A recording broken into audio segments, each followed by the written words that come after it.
Okey, hai. Assalamualaikum dan salam sejahtera. Saya Cikgu Lin Z dari Akademi YouTuber Malaysia Ayu. Selamat datang ke channel Simply Being Lin Z. Bertemu lagi kita dalam sesi tutorial mudah. Baiklah, hari ini saya nak bantu anda, bantu rakan-rakan guru di sana bagaimana anda boleh menggunakan aplikasi ini secara dalam talian dan anda boleh download dia dan jadikan dia offline dan digunakan dalam Google Meet.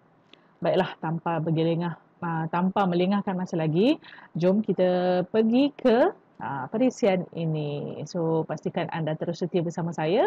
Jangan ke mana-mana.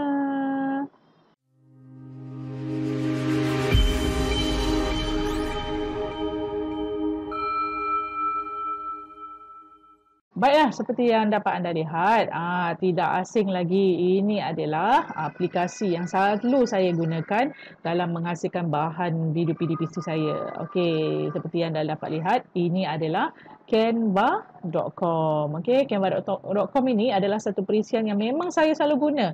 Okey, tambah-tambah lagi bila nak menghasilkan slide saya. Baiklah, di sini seperti biasalah anda boleh rujuk video saya sebelum ini, bagaimana anda boleh sign in ataupun sign up menggunakan akaun education di mana anda boleh dapatkan dia seolah-olah akaun pro bagi Canva. So kita sebagai cikgu bolehlah gunakan email Delima. Untuk aktifkan akaun Delima anda boleh gunakan Canva ni. Kita guna setiap hari untuk menghasilkan bahan bantu mengajar. Baiklah, di sini saya akan klik pada create design. Ada dua option di sini. Okay, anda boleh pergi kepada education presentation ataupun education video. Kalau anda lihat di sini, size dia sama saja, tak ada beza. Cuma apa yang membezakan dia adalah anda boleh tengok preview atau tidak. Okey, saya tunjukkan contoh di sini. Okey, di sini saya akan klik pada educational presentation. Okey, anda tengok dekat sini di atas ni. Okey, anda nampak di sini anda ada download. Download and share. Ini untuk presentation. Okey. Kalau saya klik pada educational video, saya klik di sini. Perbezaan dia adalah pada di sini. Di atas ni anda tengok, okey, anda boleh download dan anda ada preview. Itu beza dia. Jadi sebenarnya dia sama saja. Dari segi slide dia memang ada slide by slide. Okey, boleh ya. Jadi pilihan di tangan anda, perbezaannya tak ada banyak beza lah. Cuma ada preview dengan tak ada preview. Kalau slide presentation sama macam PowerPoint. Okey, saya di sini saya akan memilih untuk educational presentation. Okey, so, saya tunjuk semula lah, lebih mudah kan. So saya pergi Canva, saya akan klik pada education presentation. Okey, kat sini ada banyak sebenarnya anda perlu pilih. Okey, jadi anda boleh education presentation, klik dekat sini. Okey, jadi sama saja macam PowerPoint. Okey, macam PowerPoint. Apa membezakan PowerPoint dengan ni? Sebab dia punya template. Template dia yang super menarik. PowerPoint pun menarik. Cuma I prefer to use Canva sebab dia punya yalah banyak feature-feature dia yang saya tak perlu pergi Google, saya tak perlu pergi slide lain, semuanya dia ada di Canva. Baiklah, di sini okey, seperti yang anda dapat lihat, template anda boleh pilih 1001 template. Okey, ada macam-macam dekat sini. So bila education presentation dia akan berilah template yang sesuai untuk kita sebagai warga pendidik, yang sesuai dengan bagaimana anda boleh memilih template ataupun layout yang sesuai bagi murid-murid kita khususnya ya. Jadi anda boleh pilihlah yang mana anda suka. Ada elemen dekat sini seperti biasalah, ada line and shape, ada grafik, ada foto. You guys tengoklah, saya rasa cikgu-cikgu dah pandai guna kan. Okay, then boleh upload file-file yang anda guna simpan dalam device. Okay, let's say. So di sini saya tanpa melengah masa lagi. Jadi apa yang saya nak kongsikan dengan anda semua ialah bagaimana saya gunakan design saya di Canva ini dan saya akan pindahkannya ke PowerPoint. Sebab kenapa? Saya pernah buat di Canva dan suddenly antara ke pro dan kontra menggunakan Canva. Canva memang sangat menarik, sangat orang kata memang saya bertukar ke arah Canva ni sebab I have my own reason, but bila kita bekerja dengan software dalam talian ni, you guys akan berdepan dengan error. Okay, so saya menghadapinya 2 kali. Saat saya nak guna slide saya di Canva, error. So kat situ saya macam alamak, saya terpaksalah guna, saya tak boleh klik pada presentation. saya kena klik satu-satu. Okay. So that's why dari situ I kata this one I kena buat. Okay. Memang ada ramai yang dah tahu, tapi ada lagi guru-guru kita yang tidak tahu. Baiklah, saya tunjuk semula.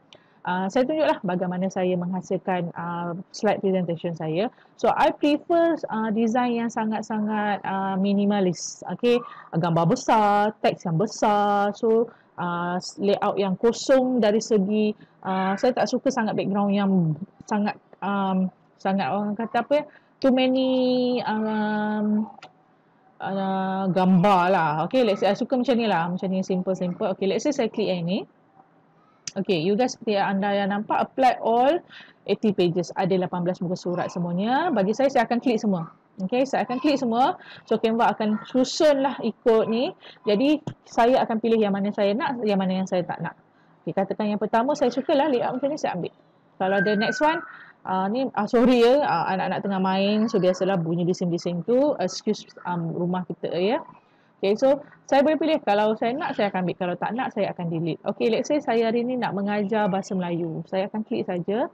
Saya akan type saja bahasa Melayu. Contoh kan. Okay, so yang bawah ni, katakanlah tahun 4. Okay. Dan gambar ni saya buang lah. Of course lah saya tak nak kan. Okay, saya buangkan saja. Kalau nak letak gambar, selalunya saya akan letak gambar-gambar yang berkaitan dengan PDPC saya. Okay. So kan, next slide. Kalau saya tak suka gambar ni, saya akan buang. Dan saya akan tulis lah.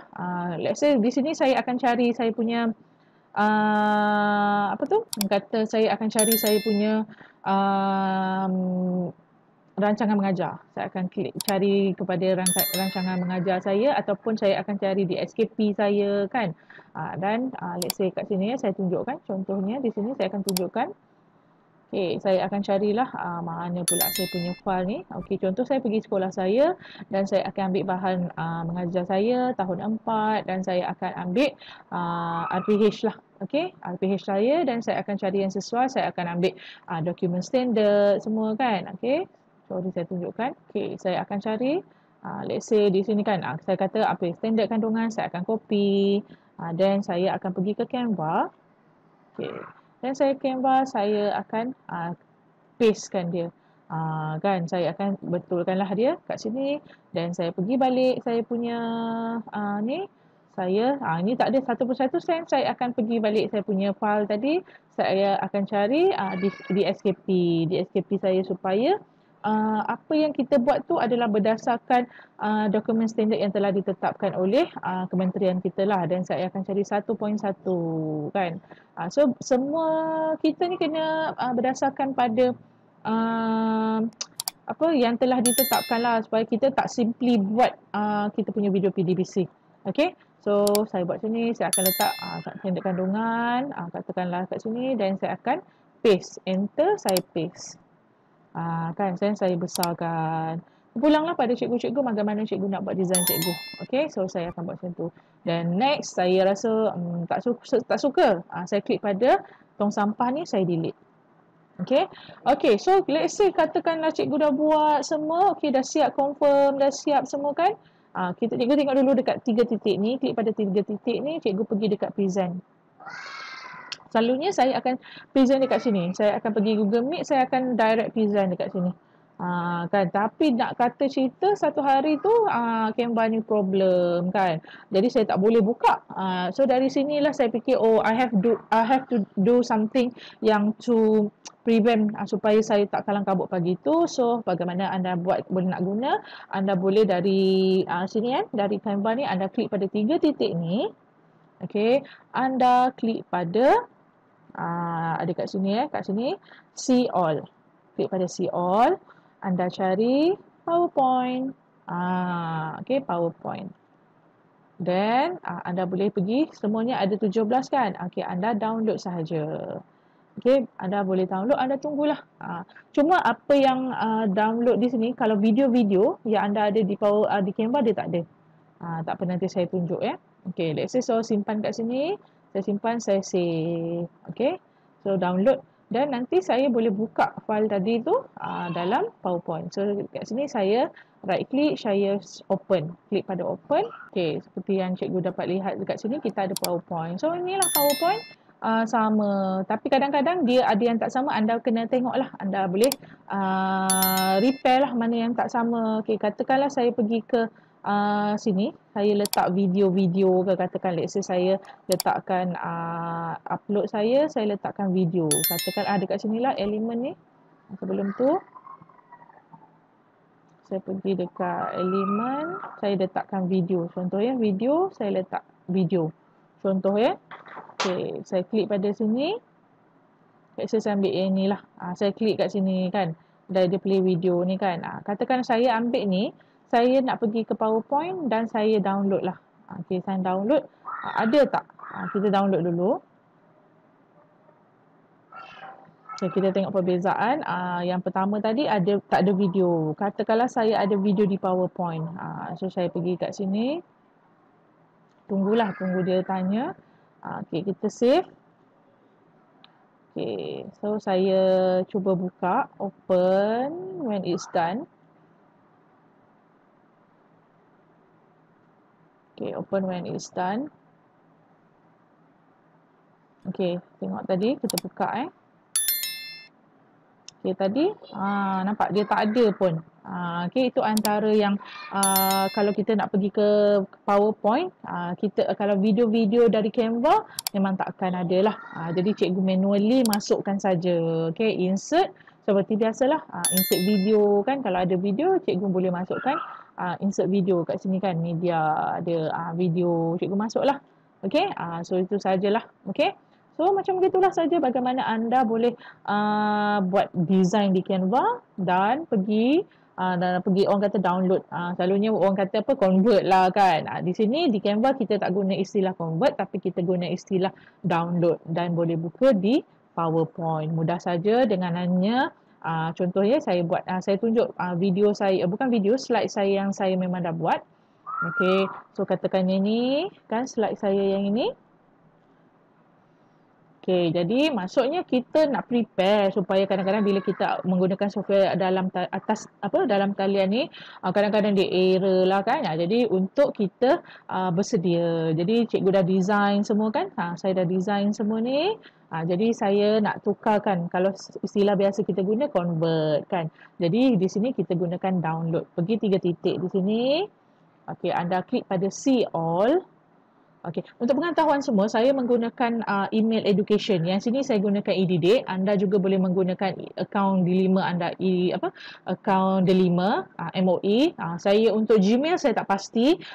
Bolehlah anda boleh try and error. So di sini tekan pada tiga titik dan anda boleh pergi ke Microsoft PowerPoint. Klik pada sini dan anda klik semua all pages 33 ni dan download sahaja.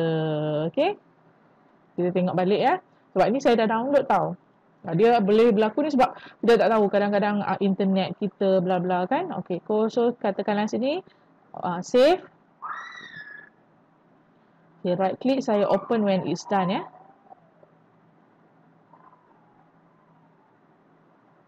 Okay, so kita klik pada enable editing. There's ada a few, sometimes kita kena check balik lah kan. Check balik mana yang tak sama kan. Kita kena check balik ada tak yang tak sama. Okay. Jadi bila kita buat slide tu, slide presentation kita, pastikan dengan teks yang besar supaya murid senang nampak. Kita jangan like semua banyak maklumat, terlalu banyak. Kita nak letak boleh, tapi kadang-kadang takut murid tu, sebab murid menggunakan device yang kadang-kadang guna handphone, jadi mungkin mata murid lah, kita mengambil kira antara beberapa faktor kan. Murid-murid kita bila Google Meet dia nak tengok telefon tak nampak kan. Jadi lebih saya sebagai orang kata ada sedikit ilmu tentang grafik ni, saya boleh nasihatkan cikgu supaya gunakan gambar yang besar, teks yang besar, jadi supaya murid itu mudah nak tengok. Contohnya saya tunjuk dekat sini, contoh dia, nampak kan, gambar besar, ada teks yang besar kan, jadi dia tidak menghalang murid itu melihat. Boleh ya? Itulah saya rasa itu saja perkongsian saya pada hari ini lah kan. Okay. Sekiranya anda rasa perkongsian saya pada hari ini menarik dan bermanfaat, okay, sudi-sudikan tekan butang like tinggalkan komen anda. Jangan lupa tau, tekan butang subscribe. Tapi kalau dah tekan butang subscribe tu, dia dah kelabu, jangan tekan lagi. Tekan butang loceng supaya anda mendapat notifikasi daripada saya. Kalau ada video baru ke, nanti akan anda akan dapat notifikasi lah. Tekan butang share supaya anda sharekanlah dengan kawan-kawan anda kan. Orang kata ilmu ni mungkin ada yang dah tahu, tapi ramai juga sebenarnya yang tak tahu. Okay? So itu saja daripada saya, Cik Bin Zack. Sesungguhnya hidup berilmu dikongsi bersama untuk manfaat kita semua. Assalamualaikum dan bye. Jangan lupa subscribe tau.